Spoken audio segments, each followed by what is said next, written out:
Hey everyone, welcome back to The Explainer. Today, we are diving into a really fascinating, highly critical piece of political commentary. We're going to unpack conservative host Glenn Beck's recent analysis of the massive left-wing influencer Hasan Piker. Now, just to be super clear right up front, we aren't here to take sides today. Nope. Instead, we're going to step directly into Beck's shoes, map out his exact argument step by step, and really try to understand the core of his warning. Okay, let's dive into this. Here's our roadmap for today. We'll start with the target himself, Hasan Piker. Then, we'll look at the normalization of violence, institutional acceptance, a theory Beck calls the red-green alliance, and finally, the blurring of moral boundaries. All right, part one, the target, Hasan Piker. So Beck's commentary centers heavily on Piker, a guy he views as literally one of the most dangerous political streamers in the Western world. And to understand why he thinks that, Beck pulls up some very specific rhetoric. Take this quote from a New York Times podcast, for example. Piker states people should murder their landlords, and then adds, if you cared about Medicare fraud or Medicaid fraud, you'd kill Rick Scott.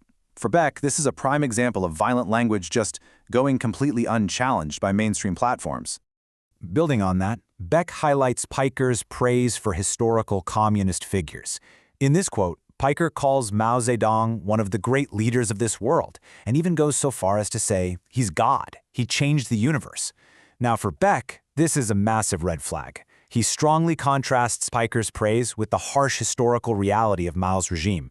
A regime that was responsible for the deaths of around 50 million people.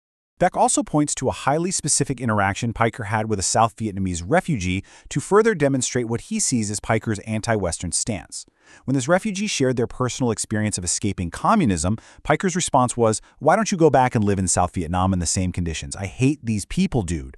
Beck uses this exact exchange to argue that Piker harbors a deep-seated hostility toward the actual victims of communist regimes. To wrap up this profile, Beck notes Piker's broader defense of Chinese governance.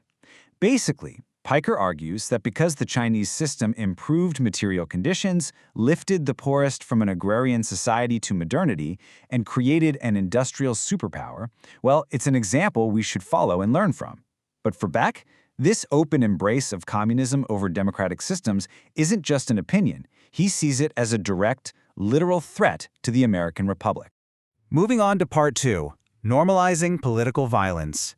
Beck argues that this kind of extreme rhetoric doesn't just, stay neatly contained on the internet. It actively bleeds out and reshapes our societal norms. He points to two really interesting concepts that he says rebrand hatred as justice. First up is microlooting, basically shoplifting but treated as a joke or dismissed entirely. The second and much darker concept is social murder. This is the idea that murder is somehow acceptable if it fits a specific social agenda. Beck argues these terms are deliberately used to confuse our moral compass. Now, what's really interesting here is the data Beck brings in to back this up. He cites a frankly staggering statistic from The Blaze showing that 41% of young voters found a man's killing of a CEO acceptable, almost half. To put that into perspective, for Beck, this isn't just some abstract academic theory anymore. It is concrete proof that this idea of social murder is already taking deep root among younger demographics. Which brings us to part three, institutional acceptance. Beck emphasizes that the bigger problem isn't just one guy streaming online. It's the mainstream institutions that are enabling him. He traces this whole thing back to 2004, specifically when filmmaker Michael Moore sat in the presidential box with John Kerry. Beck argues that by opening the door to radicals back then, we've paved the way to a present day where extreme actions are routinely justified by the left. And the future? He warns it's one where radicals just fully hijack the political movement. So, what's Beck's evidence for this mainstream complicity? Well, he points out that massive platforms like the New York Times have hosted Piker without pushing back on his violent quotes. He also claims the political left has spent years justifying property damage, riots, and attacks on police. And because of all this groundwork, Beck says mainstream politicians are now essentially trapped. They're terrified to distance themselves from the radicals because they don't want to be accused of betraying the revolution. They've normalized the behavior so much that they literally can't control it anymore. All right, part four, the red-green alliance. Here, Beck introduces a really fascinating geopolitical framework to make sense of these modern movements. He calls it the red-green alliance. What is that exactly? Well, he defines it as a strategic modern coalition between revolutionary leftists, so the Marxists, and fundamentalist Islamic groups, the Islamists. Beck passionately argues that this exact dynamic is unfolding on a global scale right now. So, you're probably wondering, how does Piker fit into all this? Well, Beck uses him as the perfect illustration of the red side of this alliance. He points out that while Piker openly praises Islamist groups like Hamas, Hezbollah, and the Houthis, Piker himself is actually highly secular, wealthy, and very westernized. He's absolutely not an Islamist. Therefore, Beck concludes that Piker's motivations are driven purely by a revolutionary leftist and anti-American ideology. But here's the kicker. Beck predicts this alliance is fundamentally doomed from the start. Why? Because Marxists and Islamists are just cooperating temporarily to destabilize the existing order. Beck actually calls the Marxists the dumb ones in this equation. He predicts that much like what happened after the Iranian Revolution, the Islamists will ultimately win out and totally eliminate the Marxists once the common enemy is defeated. Because deep down, these two groups fundamentally despise each other. So what exactly is that common enemy? According to Beck, the only glue holding this incredibly fragile alliance together is a mutual burning desire to completely collapse the liberal democratic order and the American world system. That shared hatred, it's the entire basis for their cooperation. Which leads us into our final section, Part 5, Blurring Moral Boundaries.